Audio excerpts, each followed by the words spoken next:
जैन साथियों, इस वीडियो के अंदर देखिए एक ज़रूरी इन्फॉर्मेशन आप सभी के लिए उत्तर प्रदेश पुलिस री एग्ज़ाम के बारे में आपको बताने वाला हूं कि जो री एग्ज़ाम होने वाला है उसी के बारे में कि आपका री एग्ज़ाम होगा और उसमें आप कितना नंबर गेन करेंगे तो आपका सिलेक्शन हो जाएगा।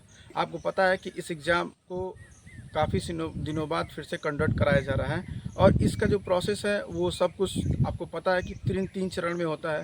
पहले आपका रिटन होगा, फिर फिजिकल होगा, फिर मेडिकल होगा, तब आपकी ज्वाइनिंग होगी। ठीक है। और आप पूरे अच्छे तरीके से अगर इसको कवर कर लेते हैं तो आप नौकरी पा जाएंगे। ठीक है।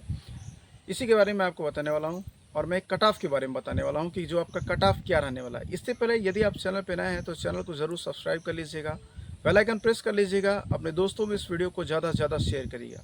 चलिए वीडियो को स्टार्ट करते हैं। देखिए, आपको पता है कि किसी भी एग्ज़ाम को क्रैक करने के लिए एक अच्छी स्ट्रेटजी होनी चाहिए और अगर अच्छी स्ट्रेटजी आपके पास है तो आप उस कट ऑफ को पार कर जाते हैं। और कट ऑफ को पार करने के लिए आपको अपने सब्जेक्ट पर कमांड होनी चाहिए।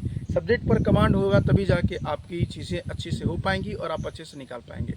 इसके लिए आपको पता है कि पुलिस में आपका 4 सब्जेक्ट पूछता है। हिंदी पूछता है, मैथ पूछता है, रीजनिंग पूछता है और जीएस पूछता है। अगर इस चारों में से अगर 2 सब्जेक्ट पे आपका बहुत अच्छा कमांड है तो आप बिल्कुल इसमें कर जाएंगे। कहने की बात ये है, कमांड क्या है? कहने का मतलब है कि अगर आपका 2 सब्जेक्ट नहीं अच्छा है, उसके बाद भी अगर आपका 2 सब्जेक्ट अच्छा है, तब भी आप अच्छे से कर जाएंगे। आप इस एग्ज़ाम को क्वालिफाई कर जाएंगे। इसलिए आपको हिंदी और जो आपकी रीजनिंग है वो उसमें आप फुल में फुल नंबर्स ला सकते हैं। इसमें आपको कोई दिक्कत नहीं होगी, किसी तरह की कोई प्रॉब्लम होगी नहीं होगी। इसमें नंबर लाया जा सकता है और अच्छे से आप प्रैक्टिस कर रहे होंगे तो आपको पता ही है कि हाँ कितना मार्क्स आपके आ रहे हैं। अगर मार्क्स आपके कम आ रहे हैं तो थोड़ा आप उसको इम्प्रूव कर दीजिए और प्रयास करिए कि हिंदी में और रीजनिंग में आपके फुल में फुल मार्क्स आ जाएं। क्यों? क्योंकि हिंदी और रीजनिंग में फुल मार्क्स लाए जा सकते हैं। ठीक है। मैथ में आप कम से कम 35-30 क्वेश्चन कर सकते हैं, कुछ क्वेश्चन छूट जाता है। और जीएस में भी आप कुछ कर सकते हैं क्योंकि जीएस बहुत ब्रॉड है तो सब लोग नहीं कर पाते हैं। ठीक है। अब मैं इसके कट ऑफ के बारे में आपसे बात कर रहा हूँ। अगर आपका इस एग्ज़ाम में कट ऑफ जो है, अगर कट ऑफ आपका 110 क्वेश्चन, यानी कहने का मतलब है कि 40-40 का आता है और 160 में से अगर आप 110 क्वेश्चन एकदम सही सही करके आते हैं तो आपका सिलेक्शन श्योर हो जाएगा।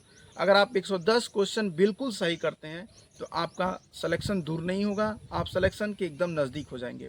क्योंकि रेडियो ऑपरेटर के जो रिज़ल्ट हैं उसी के बारे में, उसी से मैं इसको अट्रैक्ट करके बता रहा हूँ कि आपका जो है कोई दिक्कत नहीं है।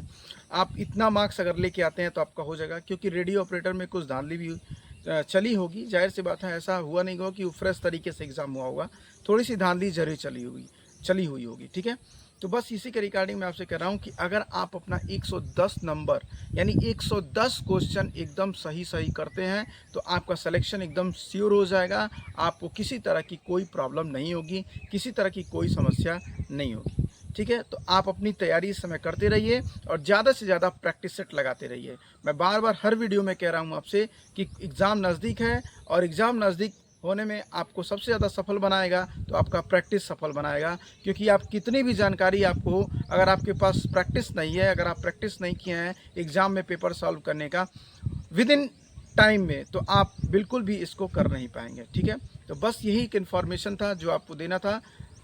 चलिए मिलता हूँ आपको नेक्स्ट वीडियो में। वीडियो देखने के लिए आपका बहुत बहुत धन्यवाद।